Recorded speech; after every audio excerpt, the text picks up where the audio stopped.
Advocate किरण चन्ने साहब जो सरपंच है, उन्होंने ग्रामीण से सिटी से दोनों जगह की लड़ाई शुरू करी है। उसमें जनता ने उनका साथ दिया। तो आज हम बात करेंगे चन्ने साहब से। ये लड़ाई आगे कहाँ तक जाने वाली है और आप लोगों की लड़ाई क्या चल रही है? बात करने थैंक में यू। आप हमारे से जुड़े हुए हैं। तो पहला सवाल ये है, टोरेंट की लड़ाई आपने शुरू की, तो क्या वजह है ये लड़ाई आपने क्यों शुरू टोरंट जो फ्रेंचाइजी कंपनी है, जो महाराष्ट्र वितरण कंपनी के तहत केवल बिजली सप्लाई करने का काम करती है, लेकिन जिस तरह से उन्होंने ग्राहकों पर अत्याचार जुल्म चालू किए हैं,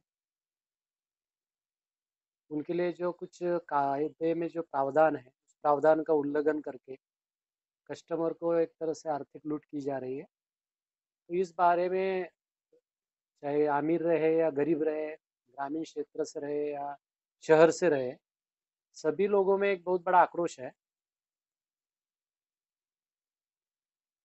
जनता को सबसे बड़ा अगर कोई अहम मुद्दा आज दिन भर में सताता है,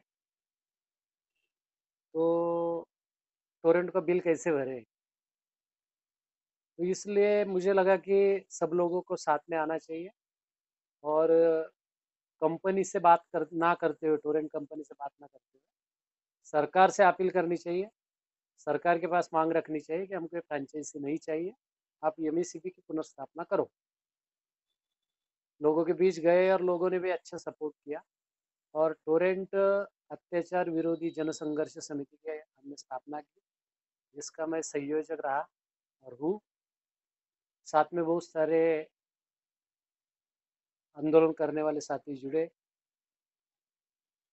चाहे कॉमरेड विजय कामले हो, शादाब उस्मानी हो, या जावेद आजमी हो, फाजिल भाई अंसारी हो, एडवोकेट अल्तमश अंसारी, सलीम सिद्दीकी। ग्रामीण से भी आपने देखा होगा कि महिला शिवसेना की जो प्रमुख है कविता भगत, स्वाति कामले मैडम, कल्पना भोईर, और जिजाऊ संगठन की जो मोनिका पानवे।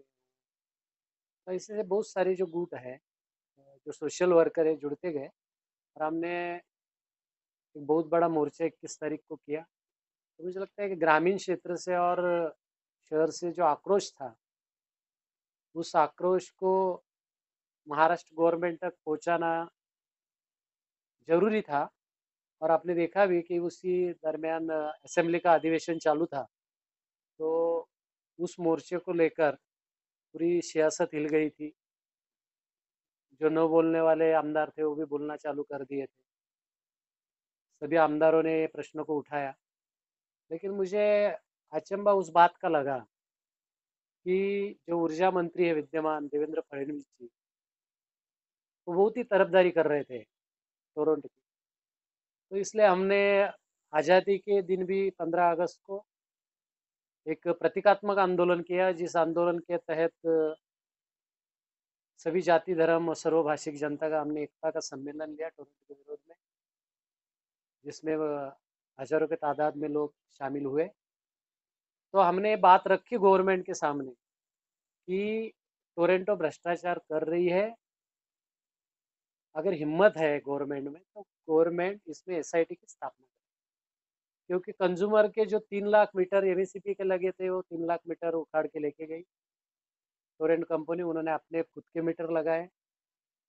दूसरी बात यह है कि विजिलेंस के केस करने के लिए जो इलेक्ट्रिक सिटी एक्ट 2003 है, उसमें जो प्रावधान है कि आप कोई भी किसी की तरह का विजिलेंस का केस करते हो तो रिस्पेक्टेबल पर्सन को बुलाना चाहिए, इलेक्ट्रिक इंस्पेक्टर चाहिए, और उनके सामने पुलिस के मौजूदगी में पंचनामा होना चाहिए। लेकिन आप देखते होंगे कि टोरंटो जिस तरह से विजिलेंस के केस डालती है, लाखों के नोटिस देती है, फिर बाद में उसमें सेटलमेंट किया जाता है, सेटलमेंट करने में पावती नहीं दी जाती, तो जो करोड़ों रुपए जो इकट्ठा कर रहे हैं टोरंटो, कहाँ जगह है ना। उसका ऑडिट का रिपोर्ट दे रही है, हमने गवर्नमेंट से भी मांग की ना, ऑडिट का रिपोर्ट दी। सबसे बड़ी बात है कि आपने महाराष्ट्र वितरण वीज वितरण कंपनी से कितना यूनिट बिजली खरीदा और कितना यूनिट बेचा, उसका भी कोई ऑडिट रिपोर्ट नहीं दे रही। तो इनका जो सारा जो कारोबार है, एक मोनोपोली के तहत बहुत ही भ्रष्टाचारी है, उसका हम विरोध कर रहे हैं और करते रहेंगे। अभी हम सोच रहे हैं कि इसमें हर एक कंज्यूमर ऑनलाइन लीगल नोटिस देगा, उसके बाद हम कोर्ट जाएंगे, कोर्ट में जाके सारी बातें रखेंगे और कोर्ट में एसआईटी की मांग भी करेंगे कि इसमें एक निवृत्त न्यायाधीश के तहत ही पूरे जो भ्रष्टाचार टोरेंट कंपनी ने किया है और जिस तरह से लूटपाट मचा रखी है, कंज्यूमर बहुत ही त्रस्त है, पूरी भिवंडी त्रस्त है। तो गवर्नमेंट अगर खुद इसमें न्याय नहीं दे रही तो हम कोर्ट में भी जाए, कोर्ट की लड़ाई लड़ेंगे। मुझे लगता है कि बहुत बड़ी लंबी लड़ाई है, इस लड़ाई को एक दिन लड़ने से कोई हल निकलेगा ऐसा मुझे नहीं लग रहा है, क्योंकि इनमें पॉलिटिकल लीडरों के बहुत सारे इंटरेस्ट है। कुछ पॉलिटिकल लीडर ही कंपनी को सेव करने में लगे हुए हैं, इसलिए जो आंदोलन खड़ा होता है तोड़ने की साजिश भी की जाती है, लोगों को गुमराह किया जाता है। तो ये सारे जो बातें हैं ये जनता के सामने है और जनता मुझे लगता है अभी समझ रही है कि इन सारे प्रश्नों को ऊपर नॉन पॉलिटिकल आंदोलन खड़ा हो तो बहुत अच्छी बात है। अगर पॉलिटिक्स वाले भी आंदोलन करते हैं तो मुझे लगता है कि भिवंडी की जनता के साथ ईमानदारी से उनको आंदोलन करना चाहिए। अगर वो बेईमानी करेंगे तो आने वाले समय में जनता उनको सबक सिखाएगी। जैसा कि अभी 6 तारीख को जिसका संघर्ष समिति जो महाविकास आघाड़ी की जो सरकार है, इसमें जो 3 पार्टियां हैं, ये लोग जो एक बड़ा आंदोलन करने वाले हैं, ये आपको कैसा लगता है कि आंदोलन क्या है, सही है? जो मुझे ऐसा लगता है कि इसके पहले भी बहुत सारे राजनीतिक पार्टियों ने आंदोलन किया, उसके बाद किस तरह के हाईकमांड ने उनको उस आंदोलन को स्थगित किया, ये सारा इतिहास भिवंडी की जनता जानती है। लेकिन मुझे लगता है कि जनता का प्रश्न है, जनता बहुत ही तकलीफ में है, टोरेंट से बहुत ही परेशान है। ऐसे समय में अगर ईमानदारी से कोई लड़ रहे हैं और सामने आके ईमानदारी से जनता को आश्वासित करके अगर लड़ रहे हैं तो आंदोलन हो तो बहुत अच्छी बात है, होनी चाहिए, सबको आंदोलन करने का अधिकार है। लेकिन मुझे लगता है ईमानदारी के साथ होना चाहिए, किसी भी तरह की जनता के साथ धोखाधड़ी नहीं होनी चाहिए। अगर ऐसा कोई करता है तो हम भी उसके ऊपर ध्यान रखेंगे। और हमने तो बाबा साहब छत्रपति शिवाजी महाराज और जिन सभी महापुरुषों को मानते हैं उनकी कसम खाई है कि टोरेंटो हमको खरीदेगी और खरीद पाएगी और जनता से हम कभी विश्वासघात नहीं करेंगे। और जब तक टोरंटो नहीं जाती, लोगों को राहत नहीं मिलती, तब तक ये आंदोलन जारी रहेगा। चलिए साहब, जैसा अभी संघर्ष समिति जो लोग आंदोलन कर रहे हैं, इसमें आपको भी शामिल होने के लिए ऐसा कहा गया था, ऐसी जानकारी हम लोगों को मिली, लेकिन आपने उसमें आपकी कुछ राय जो है स्पष्ट नहीं किया कि आप क्या उनके साथ में है या नहीं। तो ऐसा है कि मैंने जब आंदोलन चालू किया था, जब मैं संयोजक था, तो मैंने रुपेश माथुर जी से बात की थी, रशीद ताहिर जी से बात की, जो जो भी इसमें लड़ना चाहते हैं, ना कि पार्टी देखते हुए, जिन लोगों ने मेरे साथ बहुत सालों से आंदोलन के साथ में रहे हैं, जनता को न्याय दिया है, चाहे वो किसी भी पार्टी से हो, उन सबको मैंने आह्वान किया था। सब लोगों ने एश्योरेंस भी दिया था कि हम लोग सब लोग आपके साथ में रहेंगे। जैसे ग्रामीण से राकेश पाटिल है, गणेश गुलवी जी है, बहुत सारे जो लीडरान हैं ग्रामीण से भी, कम्युनिस्ट पार्टी के लीडर हैं, रिक्शा यूनियन के सुनील चौहान है, इरफान भाई है, असलम काबाड़ी है, ये सब लोग साथ में रहे और आगे भी साथ में सब रहने वाले हैं। और अभी हम लोगों ने भी तय किया कि कमेटी घोषित करें, लोगों ने हम पे विश्वास रखा है तो हमको भी लोगों का उस उत्तरदायित्व बनता है कि लोगों को हम न्याय दें, उनको उचित न्याय के लिए उनके लिए लड़े। तो हमने लीगल नोटिस भी बना के रखा है। कुछ थोड़ा पर्सनल कामों की वजह से, कमीशन के काम की वजह से थोड़ा सा जरा व्यस्त था, तो ये आने वाले 2-3 दिन में वो काम भी चालू हो जाएगा। तो हर कोई कंज्यूमर लीगल नोटिस गवर्नमेंट को और जो फ्रेंचाइजी है टोरेंट उसको देगा और उसके बाद कोर्ट की लड़ाई भी लड़ी जाएगी। चलिए साहब, जैसा कि अभी आंदोलन पूरी भी शुरू होता है, तो लोगों में एक है, लोगों में एक डर ये है कि लोग विटनेस केस बहुत बढ़ जाते हैं, लोग को हेरेसमेंट किया जाता है, इस तरीके का लोगों में खौफ है। तो इसके बारे में आप क्या कहेंगे?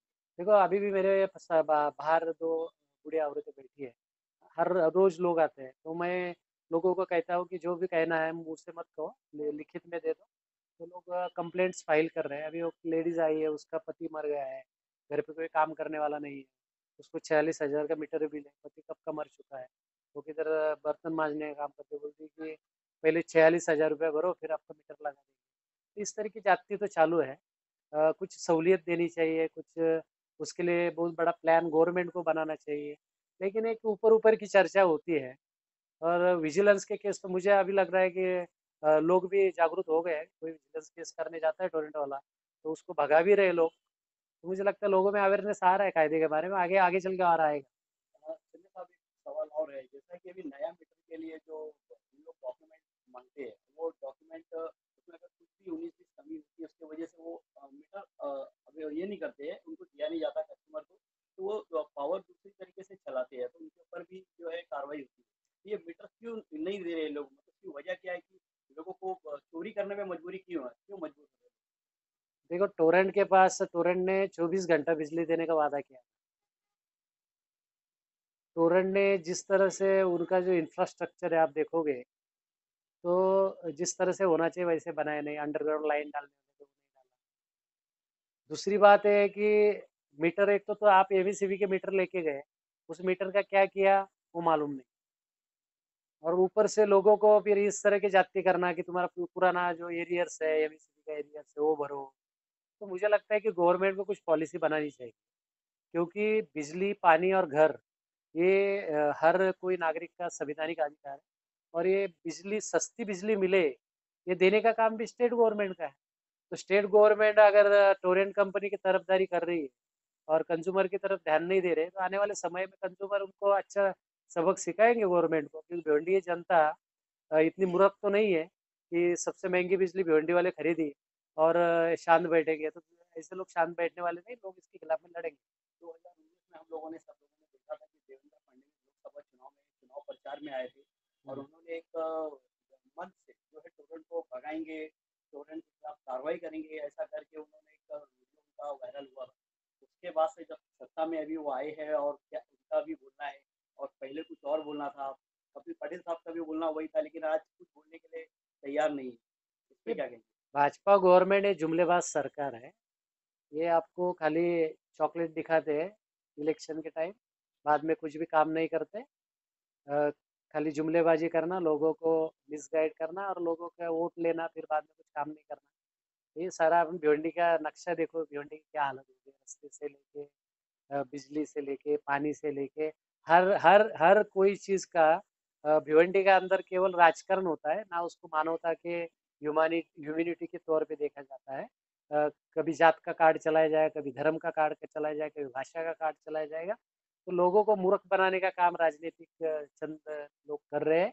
तो मुझे लगता है कि अभी भिवंडी की जनता जाग चुकी है। ये जो निष्क्रिय राजकारणी है, नेता है, इनको भिवंडी की जनता यहाँ से खदेड़ेगी, और एक जनता का काम करने वाले अच्छे लोग चुन के आएंगे आने वाले समय। एक टोरेंट के मुद्दों को बाजी रखते हुए एक ऐसा सवाल है कि आने वाले विधानसभा चुनाव में क्या भिवंडी से ग्रामीण या सिटी से कहीं से लोकसभा चुनाव लड़ सकते हैं?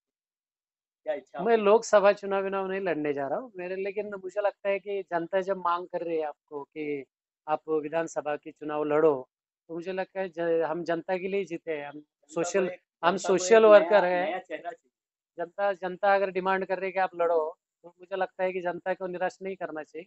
वक्त आने पे तो आप देखेंगे। सिटी चूज करेंगे या ग्रामीण चूज करेंगे, आप वो किस? वक्त आने पे देखेंगे, लेकिन मैं, जहाँ तक मेरी बात है, तो मैं सिटी में इलेक्शन लड़ूंगा, क्योंकि सिटी में मुझे जनता पे भरोसा है। और मैंने सरपंच के टाइम में जो काम किया है, लोग तो लोगों ने देखे हैं, और वहाँ भी मुझे तो तकलीफ देने का काम चालू है, टोरेंट का आंदोलन कर रहा हूँ। लेकिन मैंने उस दिन भी कहा था कि हजारों सरपंच के बाद जनता के ऊपर कुर्बान करते हैं। हम जब से समझ है, तब से हम लड़ रहे हैं अन्याय अत्याचार के खिलाफ। तो आने वाले समय में भी लड़ेंगे, और जो जो हमको राजनीति से हटाने का काम कर रहे हैं, उनको भी उजागर करके छोड़ेंगे, और हम शांत बैठने वाले हैं।